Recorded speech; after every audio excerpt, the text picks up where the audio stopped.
Welcome to the Project 180 podcast. My name's Kevin McGowan. Today, I get to speak with an old friend of mine. It's fantastic. Her name is Mary Preston. We used to work together years ago on some really cool stuff with the local college.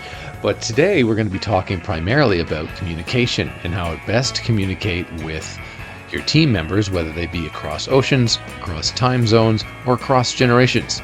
Let's pick it up with Mary Preston. You have had a lot of experiences as a project manager, as a people manager, and instructional designer. You've been around the block a few times with a few different kinds of roles. And I was wondering, can you tell me a little bit about yourself and your preferred version of your own history? Well, I've really worked managing sort of projects and people for over 25 years, probably. And from, academic, post-secondary education to high tech, focused mainly in aviation, but hardware, software, and a lot of proposal management.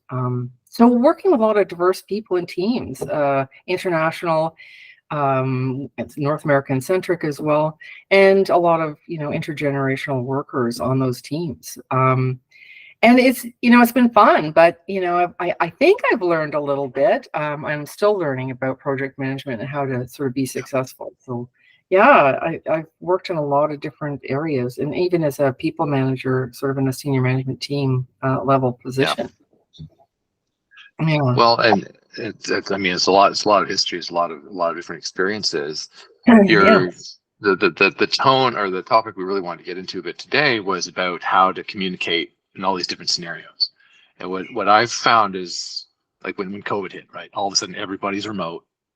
Everybody's trying to figure out remote teams. But this is something that you really kind of mastered well before all that in terms of dealing with people internationally and multi-generationally. Like, how do you approach that with your teams? Well, that's right. So funny enough, I started working remotely almost exclusively about 11, 12 years ago. So I quickly had to kind of adapt to that remote work style. So when COVID hit, it really didn't change how I worked at all. It didn't change all of employment either. But what's interesting about that is I think COVID sort of escalated the sort of tools taking over, and remote working as well made tools even more important. And we kind of dehumanized our interactions a little bit. Like we kind of Slack, and we have all our user stories are on maybe Confluence or Jira. There's like a million different things of how to communicate using tools. But we kind of dehumanized how we work together as a team, and with people all over the world. I mean, I've worked with teams where you have someone in Denmark, and you have someone west in Canada, and you have someone in Florida, and then me in some mysterious little village around Toronto. But I think that's a danger, and I think with AI as well, there's this kind of lack of humanity in how we work with each other. And I think I've noticed that becoming, even for me, not as much fun. Like I feel disassociated from the people that I work with. And so, I'm not talking about needing team building where, you do you fall back, I catch you kind of exercise of the 70s and 80s and 90s. But right. I think we've kind of detached and also weirdly, and this is just my opinion, it's kind of back to that Model T Ford manufacturing model where we've, especially when you look at Agile, where you've compartmentalized and chunked bits of work, right? And people sort of have their tasks and they just do the task, but they've lost context within the bigger goal of the project, and even feeling that sort of rule of reciprocity about, I need to make sure because my team members are counting on me downstream. We've kind of got my work done, bye. And I think with COVID, we've all become a little more individualized in what our needs are, and not really thinking holistically about our teammates maybe. And so, I think, I think communication now is even more challenging despite all the billions of tools, and I hate to be old school about it because there is, we're talking demographics. I'm sort of I wouldn't exactly call myself a boomer because I get upset when, people label. Um, Okay, boomer, right? I'm on the cusp. I forget what the whole cusp generation is. Yeah. Um, but working with people and actually, co-locating, and I love working remotely, so don't get me wrong, but having that connection and fun, like I've worked with you in the past, and we laughed, we had fun, and we Yeah. were successful at our goals of our projects. But that, we're still connecting, right? We've made that human connection and enjoyed working together, at least from my point of view. You might have a different opinion, but I think, I think we're aligned there. Yeah, 100%.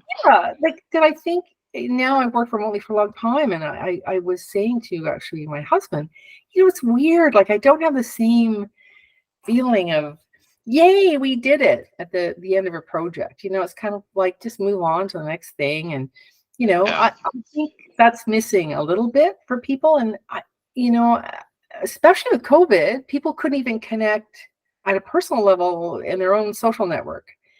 Yeah. And so I feel sorry It's all for, very isolating. yeah, I feel a little bit like, people entering the workforce or just entering the workforce, it must be such a struggle, it feels so kind of just it makes you feel more like a cog in the wheel versus a contributor and a collaborator. And, I think Interesting. dehumanized again is sort of what I think of work these days. And I don't know how Yeah. we get around that. I'm not 100% sure, but I think we Well, that was can my next question for you. Is oh, your experience working with multi generations, multiple time zones, all that yeah, stuff. Like what did you maybe bring from that in terms of yeah, connecting with those well, people in that more social, personal way that you could yeah. maybe apply now in this kind of post-COVID, everybody's remote working at home environment? Well, I think the first step is actually recognizing, that if as a project manager that the people on your teams may feel that way and kind of disconnect a little bit. So, I think individually, we all have to sort of put that extra effort in to maybe connect on a personal level. And I think too, there's demographics, right? So I worked on a lot of teams where very North American centric, right? And North Americans, maybe not Canadians as much, and maybe post COVID that's changing, but live to work. I know I'm doing stereotyping Yeah, people. the broad brush you're using there, but yeah, Oh, I take so what you mean. forgive me, I'm not saying everybody. Uh, there is this culture of, more, putting in hours and just being on. And I've worked in, high tech, so there is a little bit of that there. Um, and that I worked with, European uh, colleagues, and there's a little more work, like work to live. There's more balance, perhaps not always. I said I'm Yeah, just broad brushing here. Um, and I think we have to recognize that some people also work to survive. Like, well, they just need, yeah, they cannot valid. lose this job. They cannot lose this job, right? And they Yeah, care. And um, but I find the North American centric thing uh, is challenging, and we have to kind of get away from that first of all to recognize that people live elsewhere, have other holidays, like recognizing that's a that. challenge. Yeah, Yeah, like when you're managing your project, you have to take into account people's cultural differences and demographic differences. And it's very North American centric. I can't tell you the number of projects I worked on where we might kind of, edge the time zone a little bit, say 7 p.m. or 7 a.m. But meanwhile, half the team's getting up at 3 o'clock in the morning or whatever to join in any kind of call or scrum or yeah, whatever, right? And I think as North Americans, we have to, if we're managing projects, really think outside of that kind of shell of, 9 to 5 North American time, even though I know it's not nine to yeah. five. And Well, no, also, I think that. Oh, sorry. Go ahead. no, go ahead. Well, I think you raised an interesting point because like I work on an international team now. My 9 to 5, we're like 100 time zone. You know what I mean? Yeah, So it's hard to coordinate those yeah, daily calls and trying to make it happen in offline can be a challenge. Just because I'll post something and then they're not going to see it until I'm yeah, asleep or whatever, right? So I think it's very common for a lot of international Oh, teams yeah, and international projects, regardless of industry, exactly. is to recognize that and somehow accommodate that. That's the challenge. Because you're right. I think a lot of and the old school managers, right? Yeah, They think of the guy with the brown suit in the yeah, '80s. Damn it, we're going to do it this way. That it doesn't work. It just no. can't function that way. No, and I think it then ruins that relationship with the team members, like kind of that rule of reciprocity in the sense that, it's give and take, and that, you kind of be empathetic and helpful to a person. They're going to be empathetic and reflect Mhm. back the same thing. And, as a project manager, you need to be able to trust the information you're getting from people. And I'm not saying that they're being nefarious, but, Yeah. I think you need to build that respect, mutual respect and trust to get things done and to, have honest communication. I mean, I always think about, you say to somebody, especially if you get into sort of project control mode versus, Yeah. The micromanaging stuff. yeah, yeah. Is this going to be done? And how's it going? If you cleared your obstacles and you get yeah, but really that maybe not. To be able to trust that, yes. And Yeah. sometimes it's not that person's trying to be nefarious, but they're thinking, oh, well, I'm going to stay up all night, maybe I can figure this out or whatever. And I think too, Agile's a great model, and that's where a lot of, there's either real Agile or, of course, lots of people just, company will say, yeah, we're going to do Agile. It'll be fun. Yeah. We'll just have a couple of Scrum meetings that go on for 5 hours mysteriously. And, say they're doing that. But I think it's also broken down work into two, like it's smaller chunks, right? You're doing little sprints, you're doing, and I think communication is important to make sure we keep the goal, the end goal in sight, and the team, the whole thing, the holistic view of what we're doing. And I don't know if you can do that. I mean, I know we've talked about this previously about, if you're the Scrum Master, you're not really, supposed to be people managing, as much as, and the reality is until AI totally wipes us off the map and, we're just human slaves to this machine, sorry to use that word, it is people who are doing the work mostly, right? Even if it's at a very broken down level. And I think we have to remember the humanity in this situation, in the big picture and goals, and communicate that. And demographically, communication styles, there's somebody on Instagram who I follow who I love, because he does little videos of the boomer and the Gen X and whatever, how they relate to like the HR email about or training. And it's really funny. I'll have to send it to you. His reels are really funny. And they're actually kind of valid and, stereotype, but still. And I think we have to remember that, like even in feedback, so when you give feedback to somebody, I come, work with the generation and the generation before me, the greatest generation, and what was the one after? I don't know. We're really blunt, like, it's like, what? That work sucked. There's no icing. I can't even use the word I've heard, like crap. Yeah. I remember that fairly well from my early career too. Lots of colorful language and whatnot. Yeah, right. Inappropriate language. I used a word that was bad just earlier. So it's hard. And what I've noticed, and as a woman, even like for me, in the early tech days in the 80s and 90s, it was pretty macho land, like pretty toxic. So I have a little bit of a hardened shell for that kind of interaction, because I just, worked through my career with it, and in a very male dominated, environment as well, in engineering, hardware, avionics kind of stuff. Yeah. But a newer generation worker who, this is unacceptable. It's really offensive and should be, but it's very hard. And I think you really have to pay attention to the generations on your team and who's working. And as we transition out from the boomers are starting to retire, and a lot of people might go, yay, bye, see you later. But you still have to work with multi-generational teams. And I think the style, the whole sort of stereotype is the boomer loves the email with the bulleted list and the table and, lots of text, and not used to chat and stuff. But I think there's a place for both. And I think sometimes the phone call and the face-to-face, and I don't mean meetings on meetings on meetings, but actually doing a face-to-face. I mean, sometimes you just have, it is important, and get to know the person a little bit and build a rapport, right? And so it goes back to that humanizing your communications again. We've kind of gone so tool-centric.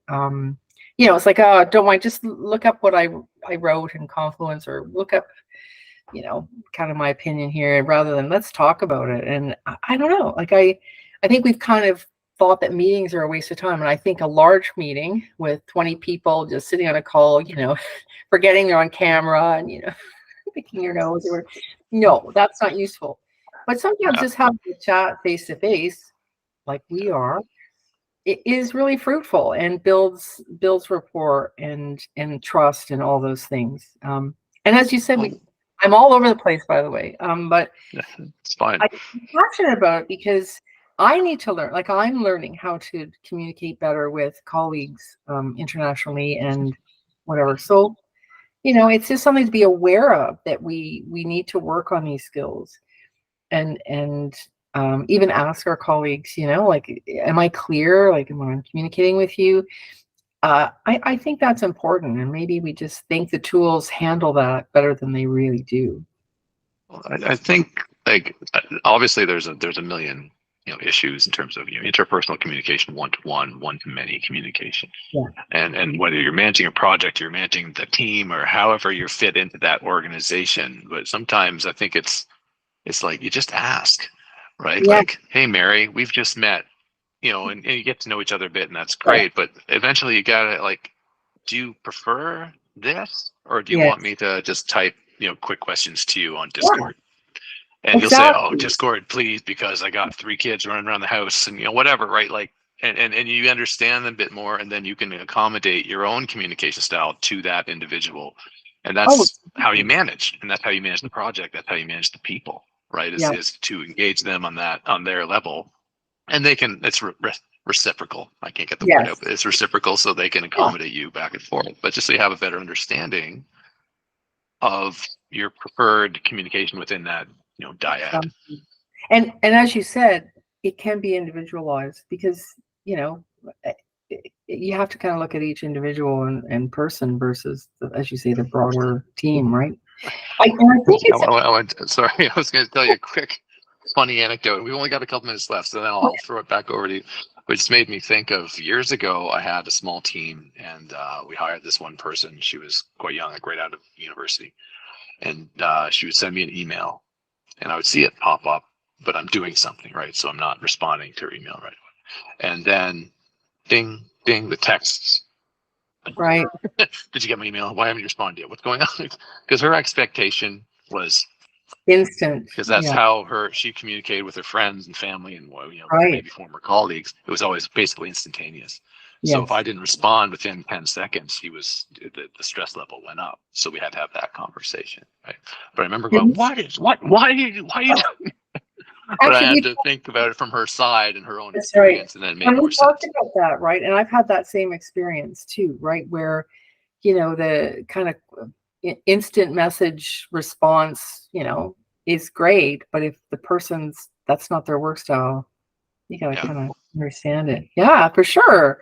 It's hard. It's hard. I think it's even more challenging now for project managers to kind of handle all this. It's a lot on the project manager to try to figure out, but understanding humans, that we have baggage, as you said, kids running around, all kinds of issues, right? Even just the stress levels, or multi-projects. Like, a lot of people are gig workers, and they're juggling lots of different jobs too, right? So that's true too.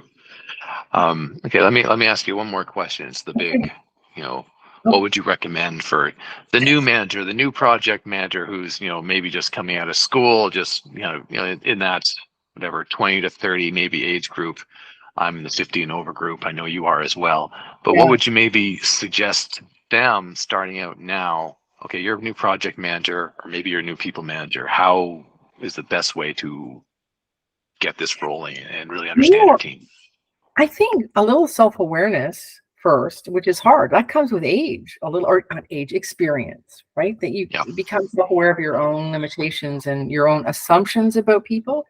So I think really, be human and understand that people are human. So, you kind of look at the textbook theory of project management. Everything will go like ticky boo if you like manage your risks and you and Yeah. to expect people to, have problems, fail, miscommunicate, and just know that going in and try to, really not get stuck in managing and project control the data, and remember that there are humans behind all of this still, at least at this point in time. And you need to really connect with those people. I think often when you come out of school, you're a little underconfident and you're afraid to, maybe connect individually with certain team members who might seem a little daunting or even gruff, or it is challenging. So getting used to dealing with people and getting your confidence up, I think, is the hardest part. It's confidence to reach out and say, hey, let's have a quick chat, or how do you want to communicate, and figure out people's communication styles. Like, ask them, as you said, ask them, what's best for you, and try to work around it, and be aware that people are different. We kind of, again, it goes to that text when you first come out, right? You think everything is going to go, and I'm not saying waterfall, but you're going to. Yeah. Well, yeah, I've been taking Agile and Scrum courses, and yeah, it's all mapped out. This is how it's got to work. But it never really does that perfectly. There's always something that comes in you didn't expect. Yeah, and also personalities. Like, all of a sudden you have personalities who aren't communicating effectively on your team, and in a way, even though you're not supposed to be their people manager in some theories, you have to deal it because it's an obstacle in the project that has to be overcome, right? So kind of getting your hands dirty with the human side of your project, I think, is really important. And that's advice when you kind of come out and you still have a textbook that you refer to, and that's okay. But just remember, humans were fallible, right? So far, some of us, not me. Not me, no. No. All right. Obviously, we're kidding. I know you're fallible. I'm not. Anyway, with that, great. We're gonna have to wrap it there, Mary. But thank you so much. I really appreciate your time. Oh, I had fun. It's nice to connect with you again, Kevin. Take care.